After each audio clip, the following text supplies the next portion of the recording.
Hello les photographes et bienvenue sur la chaîne de Pose Studio Photo, la chaîne où on parle de photographie animalière. Aujourd'hui, je te fais une vidéo un petit peu technique. Aujourd'hui, on va parler de la différence entre des photos au format RAW et des photos au format JPEG. Je me rends compte que souvent, les gens ne connaissent pas forcément la différence. Tu entendras certainement que tu dois photographier en RAW si tu veux t'intéresser, aller plus loin en photographie. Mais souvent, pourquoi est-ce que tu dois photographier en RAW? Tu n'as pas toujours l'explication. Donc aujourd'hui, je vais te montrer déjà ce que c'est qu'un RAW, ce que c'est qu'un JPEG. Et surtout, reste jusqu'à la fin parce que je t'ai fait une petite démonstration de RAW vs JPEG et tu vas vraiment voir la différence entre les deux et tu vas vraiment comprendre l'intérêt des deux formats. Si ça t'intéresse, c'est parti, allez go!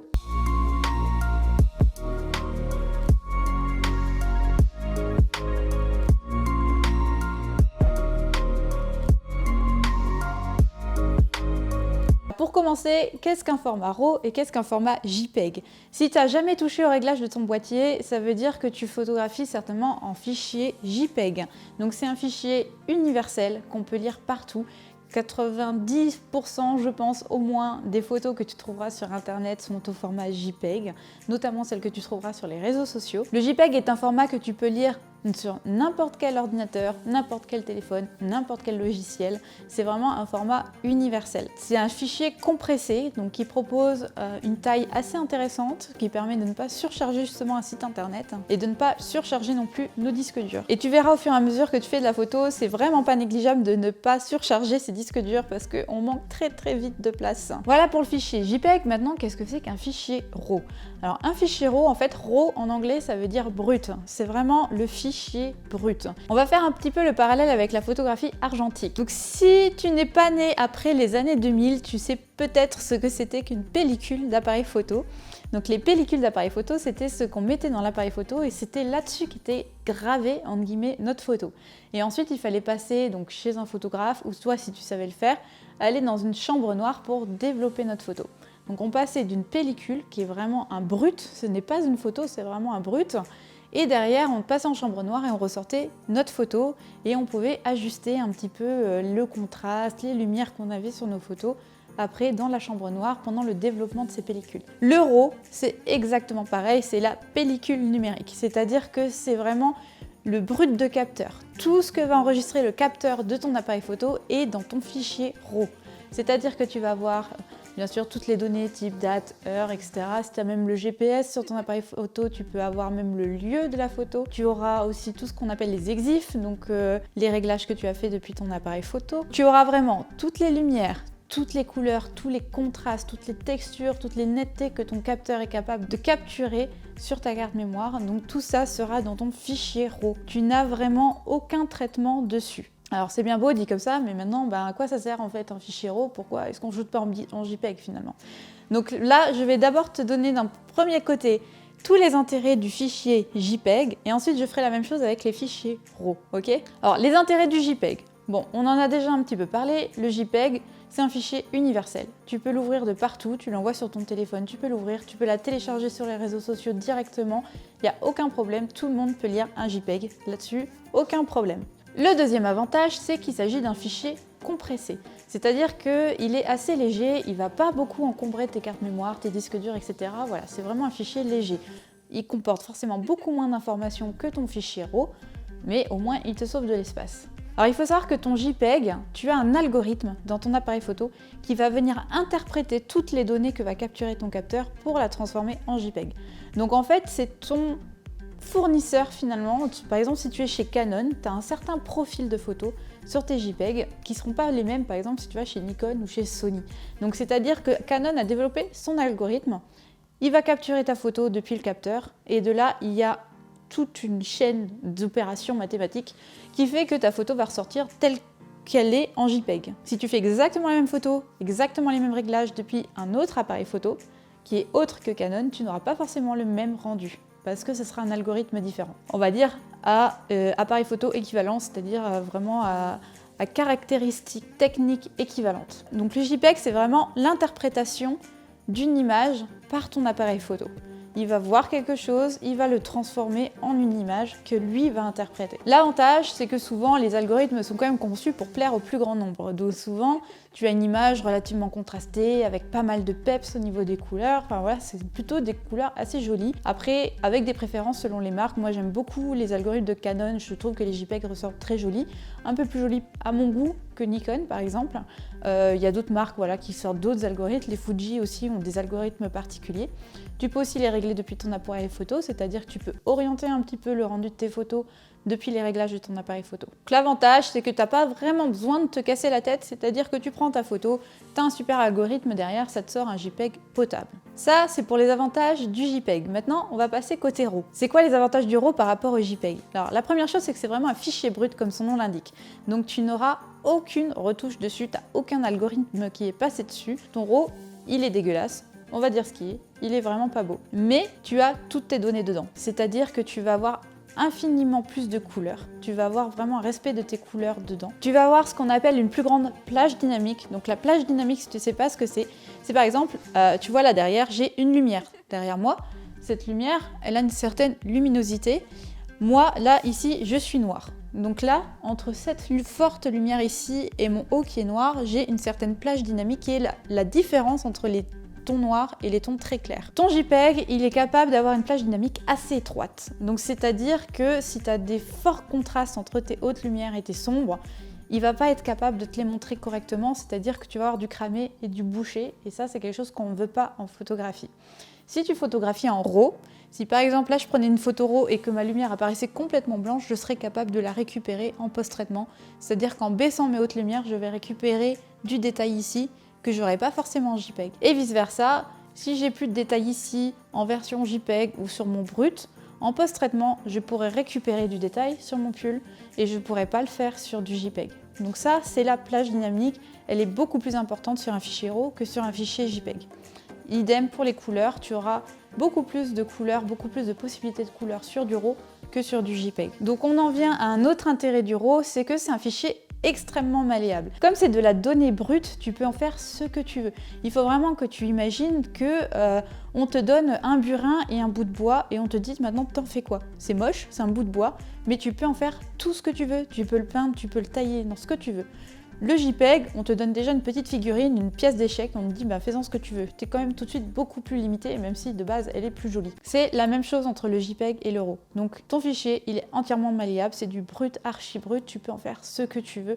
Tu n'auras aucune perte de données, tu ne vas pas dégrader ton image en la post-traitant. Maintenant qu'on a parlé des avantages, on va parler un petit peu des inconvénients. Côté JPEG, l'inconvénient number one, c'est que tu n'as pas la main sur ton rendu. C'est ton appareil photo qui décide ce qu'il veut faire de ton image et c'est pas toi qui décide. Même si tu peux avoir des petits réglages qui va essayer d'orienter un petit peu le style de tes photos, tu n'auras pas ta patte dessus. Ça sera la photo Canon. Ce sera la photo que Canon a décidé d'appliquer, par exemple, sur ta photo, ou Nikon si tu es chez Nikon, Pentax si tu es chez Pentax, etc. Donc ça, c'est vraiment le gros inconvénient du JPEG. Et si tu veux vraiment t'améliorer en photographie, essayer d'avoir une patte, faire quelque chose de vraiment artistique, il va falloir que tu ailles sur du RAW pour vraiment appliquer ta patte et pousser le post-traitement. Après, ça peut être très bien un choix aussi. Il y a certainement des photographes professionnels qui préfèrent ne pas se prendre la tête avec tout ce qui est post-traitement et qui vont tout miser sur le cadrage, la composition, le lieu, la mise en scène, etc. et qui vont pas forcément s'embêter avec du post-traitement et qui vont préférer par exemple du JPEG. Deuxième gros inconvénient du JPEG, c'est que ok, ton JPEG il est ressorti en mode Canon, en mode Nikon, en mode Pentax, peu importe l'algorithme qu'il a suivi, mais tu peux te dire je m'en fous, je vais prendre un peu de Lightroom, un peu de Photoshop et je vais la modifier ma photo en JPEG. Sauf que, et c'est les exemples que je vais te montrer après, tu n'arriveras pas à faire ce que tu veux sur du JPEG. Si tu retouches une photo JPEG, tu vas perdre énormément en qualité. C'est-à-dire qu'une retouche sur un JPEG est destructive. Donc tout ce que tu vas faire comme modification va vraiment dégrader ta photo et tu n'arriveras pas du tout à avoir les mêmes rendus que sur un RAW. Mais je te montre ça juste après, je t'ai montré des exemples assez parlants où je t'ai retouché du JPEG et du RAW pour te montrer la différence. Maintenant, on passe sur les inconvénients du fichier RAW. Le premier gros inconvénient, c'est que c'est un fichier très lourd. Comme c'est un fichier brut, il contient vraiment toutes les informations de ton appareil photo et de ton capteur. Du coup, il faut compter entre 3 et 4 fois plus lourd qu'un JPEG. Donc là où tu peux prendre 4 photos JPEG, tu prendras qu'un seul RAW sur ta carte mémoire. Ça, c'est vraiment à prendre en compte. Si tu veux vraiment tout photographier en RAW, il va falloir des grosses cartes mémoire. Tu ne peux pas te permettre d'avoir la même carte mémoire entre du JPEG et du RAW. à moins que tu t'amuses, que tu adores changer de carte mémoire toutes les 10 minutes.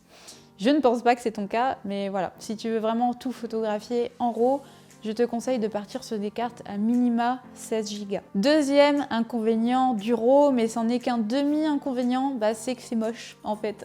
Un RAW, je vais te montrer après le rendu sorti de boîtier entre un RAW et un JPEG. Tu verras que le RAW il est très fade. Tu n'as pas de contraste, tu n'as pas beaucoup de couleurs, c'est vraiment très très plat. C'est vraiment un fichier brut en fait, il n'est pas du tout interprété, il est là pour que toi, tu viennes la retoucher. Un fichier RAW, si ton but c'est juste de le passer en JPEG et de le publier, ça n'a pas d'intérêt. Donc si tu ne veux pas passer du temps en post-traitement, ne photographie pas en RAW, tu vas juste perdre ton temps et perdre en qualité, ça n'a aucun intérêt. Tu photographies en RAW si tu passes sur du post-traitement. On passe tout de suite à la pratique. Donc pour cette pratique, je suis pas allée très loin, je suis allée juste dans ma cour, il pleuvait, il faisait super moche. J'espérais qu'il y ait un peu de soleil pour te montrer vraiment des plages dynamiques assez larges, mais du coup j'ai pas eu l'occasion de te faire ça cette semaine. C'est pas grave, j'ai quand même fait des photos dans ma cour avec mes chiens. Dans un premier temps, j'ai paramétré mon appareil photo pour avoir des photos RAW plus JPEG. Donc tu peux toujours paramétrer ça dans un appareil photo. Tu vas dans ton menu, tu peux choisir différents types de JPEG en fonction de la qualité de photo que tu veux. Tu peux choisir bien sûr RAW tout court, mais tu peux souvent choisir RAW plus JPEG, c'est-à-dire qu'à chaque photo que tu vas prendre, sur ta carte mémoire, tu vas retrouver deux fichiers, le RAW et le JPEG. Ça peut être vraiment pratique si tu sais qu'il y a certaines photos que tu veux retoucher et que tu veux des JPEG directement disponibles. Si par exemple tu veux tout de suite publier sur les réseaux sociaux, tu as toujours ce JPEG là où tu n'as pas besoin de t'embêter avec du post-traitement, voilà, tu peux directement la publier et garder ton RAW derrière pour des retouches ultérieures par exemple. Alors moi personnellement je ne photographie qu'en RAW, donc là je me suis mise dans ce mode là juste pour te montrer l'exemple. Donc là j'ai pris du coup mes photos RAW plus JPEG et je vais te montrer tout de suite la différence. Donc pour chaque photo je te montre le résultat sorti de boîtier et après retouche je te montre en gros plan et je te montre en zoomé. Globalement, sur des photos où tu n'as pas beaucoup de couleurs, où tu n'as pas beaucoup de fortes différences de luminosité, donc une très faible plage dynamique, le JPEG s'en sort pas trop mal. Si tu regardes les premières photos, là, il n'y a pas vraiment une énorme différence entre le RAW et le JPEG. Par contre, dès que tu vas passer sur de la retouche, sur des contrastes un peu plus poussés, des couleurs un peu plus poussées, là, tu vois que ça n'a plus rien à voir. La dernière photo où tu as mon chien Blink avec le grillage vert derrière, tu vois que j'ai essayé d'appliquer une retouche un petit peu plus lourde pour te montrer. Ça n'a rien à voir. Tu as les noirs qui ne peuvent pas être rehaussés sur le JPEG, tu n'as plus du tout le même rendu de couleur, tu n'as pas du tout... Finalement, tu n'as plus du tout le même rendu. Et le rendu que j'ai eu sur le RAW, tu ne pourras jamais l'avoir sur le JPEG. Impossible. C'est des informations que tu ne trouveras pas sur ton fichier JPEG.